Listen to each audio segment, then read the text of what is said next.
There on the field, the pride of the Southland band crisply marches into the Giant T. The rear, the roar of 97,000 fans rises with each rhythmic step. In the background, George Beatsis is singing "White Balls Fight." The orange and white Shakers flood the air. The Volunteers are ready at the north end of the football field to burst through the gate. They're coming now, racing onto the field through the Giant T. In that magic moment that says, wherever you are, it's football time in Tennessee. Welcome to the Talkin VAWLS Network. My name is Boogie Bentley. It's hard to believe we are almost halfway through this season. Tennessee's sitting at 4-1 right now, 5 games in, and I feel like that win against South Carolina on Saturday night, are we starting to kind of figure out what the identity of this football team is? Look, they're not the 2022 team, and I've even seen somebody in the comment section on the regular basis saying, I am tired of talking about last year. I'm tired of talking about 2022. I am tired of talking about Hendon Hooker. This is 2023. This is Joe Milton's football team, and one of the conversations throughout the last couple of days has been how Joe Milton was kind of sandwiched in between a rock and a hard place, right? You're trying to fill the shoes of Hendon Hooker. We had a ton of bad quarterback play, years and years and years of bad quarterback play at the University of Tennessee.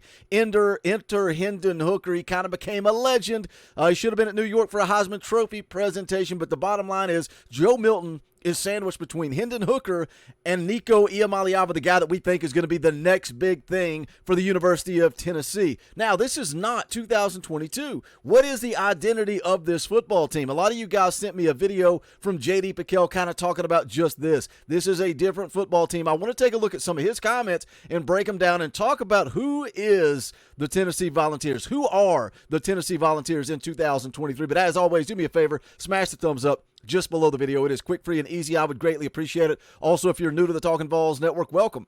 We're not experts. We're not insiders. We're not media. We don't talk at you guys. We talk with you. We are building a community right here on the Talkin VAWLS Network. If you like it, make sure you subscribe. Click that bell for notifications. You're not going to miss out when we go live or when we drop a video. Going to be live tomorrow night, Tuesday night. Every Tuesday night, 6:30 p.m. Eastern Time. It's disguised. Don't get tricked. Don't get fooled. We play a little NCAA football on the old Xbox 360, but we also talk Tennessee football all night long. My favorite night of the week. Come hang out. Come check it out. Let's get into it.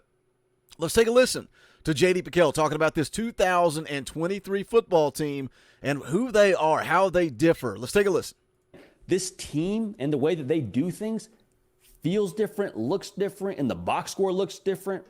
And I think they act a little bit different, too, with the edge that they play with. We'll talk about that here in just a minute. But the game yesterday, I think, embodies what this new formula is for Tennessee. And they ran for 238 yards on the ground, 6 yards a carry. And they were always a run-first operation. Like, we knew that, hey, Tennessee, they're going to run to set up the pass. They're going to run. They're going to go with tempo. They're going to wear you down. They're always one of the most interesting things, and again, he goes on to talk about this, running the football and how Tennessee always is run first, take your shots later. But talking about the box score and the identity and what this team looks like, one of the most interesting stats to me coming out of that South Carolina game was time of possession. South Carolina held the ball for 30 minutes and 15 seconds. Tennessee, 29 minutes and 45 seconds. We've not seen that from Josh Heupel his entire time at Tennessee. So the identity is different, and that's okay. One of the things I like about Coach Heupel is he's willing. You know, we've talked about how he's willing to utilize players, their skill sets. Cam Seldon coming in as a true freshman. I think they're going to find ways to get creative with him. I see a lot of you guys in the chat. I see you guys talking about D. Williams. How can you get him involved on offense? Do you get a guy like D. Williams involved on offense? I would not be surprised to see Josh Heupel do anything at this point, but he takes what he's got and he molds it and he adapts it and he rolls with it. The bottom line is go win football games. And Tennessee beat South Carolina 41-20, and it felt like we never really had our foot on the gas trying to go as fast as we usually go. Continue to hear more here from J.D. Piquel, but that's one of the most interesting signs from the box score is that time of possession. always run first. Last night, I saw them be run first and run second. And it feels like, again, this might be the way that they do things. They're going to take their shots where they can. They're going to throw where they can. But yesterday, I mean, I saw more of a game control approach from Tennessee. I saw a Tennessee that just took the life out of South Carolina. Now, South Carolina, they have their own problems defensively. I understand that. We're not.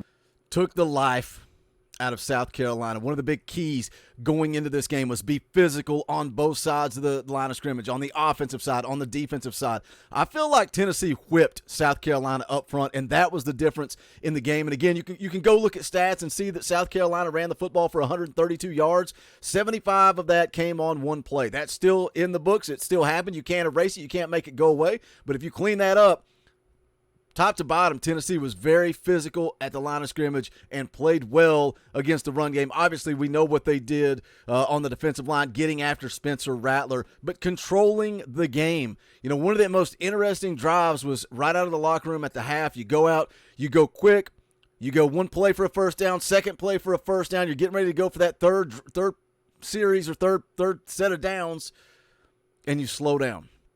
You slow down, you pump the brakes, and you start to chew that clock. And you're up. I think you're up 14 at that point, and you kind of start controlling the game and just go win, baby. Just go win. I don't care how you do it. I don't care if you go fast, if you go slow. Just go win. Let's hear some more from J.D. Pickell. Running from that. But for Tennessee, you still had to execute. Joe Milton, he had 32 pass attempts, was 21 for 32, had a touchdown, 239 yards, had the 2 interceptions you don't love. But even with the number of attempts he had yesterday, it wasn't a ton of deep shots. It wasn't a ton of run, shot play. It was run, get the ball out on the perimeter, let them work, bully them out there. Okay, go back inside, run. Okay, intermediate pass game, run. Maybe you get a deep shot in there. Maybe you get that deep shot to Squirrel White like we saw. But even so, like it feels and looks, and again, in the box score, came out to a different philosophy, a different game plan from Tennessee yesterday. So, again, you talk about Joe Milton. What does Joe Milton need to do? We're always talking about, hey, Joe's not Hendon. Joe doesn't have to be Hendon. Joe doesn't have to hit all those deep shots. Go out and be efficient. And a lot of you guys in the chat, in the comments, were very happy with the way that Joe Milton played football on Saturday night. 21 of 32, 239 yards, a touchdown, 2 interceptions. QBR was 45.3. Joe doesn't have to go out there and set records. Joe doesn't have to go out there and be a world beater, but he's got to clean up those interceptions. Those interceptions didn't cost you against South Carolina, but they'll hurt you. They'll get you beat against teams like Alabama and teams like Georgia. But Joe just doesn't have to do too much. And we talked about this morning on the live stream with Eric Kane. If you missed that, go back, give it a watch. Really good morning stream with Eric Kane. And then also you guys in the chat were a blast. I love those morning streams with you guys just interacting back and forth. But we talked about how you can maybe rely on this defense, which is kind of funny. When Josh Heupel was hired, we thought, okay, we're going to go out and score 50 points a game, and if the defense gives up 40, 45, guess what? We still win. Now we're talking about maybe relying on our defense and just doing enough on offense. And look, go back to before the year. We talked about it. We talked about how this offense would likely take a step back and how the defense could hopefully continue to take a step forward. Let's hear what J.D. Pickell had to say about this Tennessee football on the defensive side of the ball. For the most part, it was domination from that Tennessee defensive line. They harassed that offensive line that had issues at South Carolina. Got Spencer Rattler 6 times, had 8 tackles for a loss. Defense had a pick 6 that set that place on fire. I have it on my Instagram and on my Twitter story, or on my Twitter page and on my Instagram story. I mean, I was pretty sure the powder keg that was Neyland Stadium was literally about to just go up into flames after that kind of play. Like that was the one where I was like, all right, this place is just going to blow up because of how loud it was after that and because of just the energy you could feel in Neyland Stadium after that. And so this defense, going back to my original point here, they are flying around. They are a different version of what we saw last year against this South Carolina football team. And again, South Carolina has their own issues. It's not a South Carolina segment. This is a Tennessee segment. And I'm talking about the way that they handle business as it is compared to last year. No Juice Wells for South Carolina, but Xavier Legette, he can hurt you.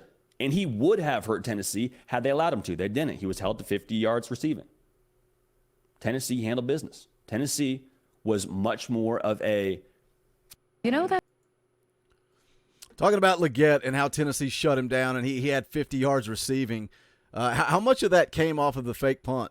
32 yards. He had 5 catches for 50 yards. 32 of that came on the fake punt. Otherwise, Tennessee shut him down. And talking about flying around and making plays, if Tim Banks goes soft again, I may lose my mind. Because when this team pins their ears back and they play aggressive and they get after the quarterback, they're a really solid defense. So, again, is this the new Tennessee? Is this the Tennessee of 2023? A team that goes out and plays good defense and just has to do enough on offense to go win football games. And it's funny to say that looking at the score, 41-20.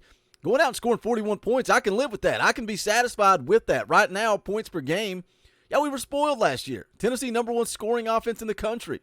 Right now, 5 games into 2023, they're scoring 36 points a game. That's good for 30th in the country. Defensively, a lot of people that don't like Tim Banks, a lot of people just a couple of weeks ago were claiming it was time to fire Tim Banks. Get rid of Tim Banks. Get rid of Willie Martinez. Fire everybody. Fire the whole staff, they say. Fire everybody.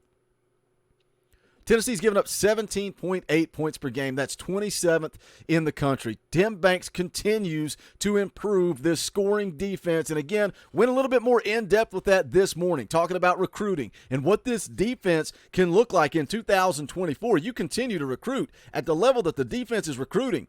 We're going to be a defensive football team. As Josh Heupel says, we're not going to be efficient on defense. We're going to be elite on defense. Is this the new Tennessee Volunteers? Play elite SEC defense and just be efficient on offense.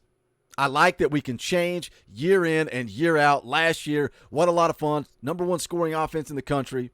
Now in 2023, are we going to lean a little bit more on our defense? We're going to be tested after the bye week. You got Texas A&M coming up. They're a little bit better on the line of scrimmage, both sides of the ball. We will see what this Tennessee football team looks like. But what do you guys say? Put it in the comments section. Is this a defensive football team? Are you now satisfied with Tim Banks after the South Carolina game, or is it a wait and see? Because I get it. We got to look at the opponents, right? But we are still almost halfway into this season. That's worth something. That's a body of work. That's worth talking about. Jump into the comment section. We'll get into it. As always, smash the thumbs up on the way out the door. Go check out the merchandise. You guys know where. Bonfire.com/store/Talkin VAWLS. That link is in the description below. Hope to see you guys tomorrow night, Tuesday night, 6:30 p.m. Eastern time, talking all things Tennessee football. But that's going to do it for this one. This is the Talkin VAWLS Network. My name is Boogie Bentley.